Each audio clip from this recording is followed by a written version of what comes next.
Hamas mengecam rencana pembatasan umat Islam ke Masjidil Aqsa di kota lama Yerusalem. Isu peninjauan pembatasan kunjungan tersebut tersiar pekan lalu, menjelang umat Islam menyambut bulan suci Ramadan 1445 Hijriah.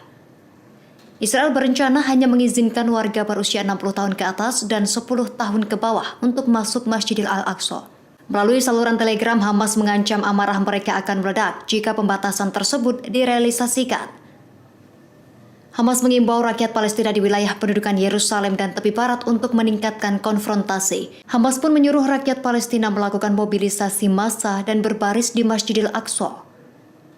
Sebagai informasi, keputusan membatasi akses Ramadan ke Temple Mount dibuat dalam rapat Kabinet Perang ad hoc. Ini bukan pertama kalinya pemerintah Israel membatasi akses ke Temple Mount, lokasi Masjidil Aqsa berada selama Ramadan. Suasana di Kompleks Masjid Al-Aqsa Yerusalem diabadikan AFP Jumat 23 Februari hari ini. Situs ini adalah tempat tersuci ketiga dalam agama Islam dan paling suci dalam agama Yudaisme, yang oleh orang Yahudi dikenal sebagai Bukit Bait Suci. Ketika Perang Gaza berkecamuk dan bulan suci Ramadan semakin dekat, kekhawatiran meningkat mengenai potensi ketegangan di kompleks tersebut yang pernah menjadi titik awal kekerasan. Israel belum secara resmi memutuskan pembatasan bagi jamaah Muslim selama Ramadan yang diperkirakan dimulai sekitar 10 Maret. Namun usulan untuk membatasi jumlah jamaah telah memicu reaksi keras dari warga Muslim di Yerusalem.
Bora, pra lá, Daniel.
Download Tribun X sekarang, menghadirkan lokal menjadi Indonesia.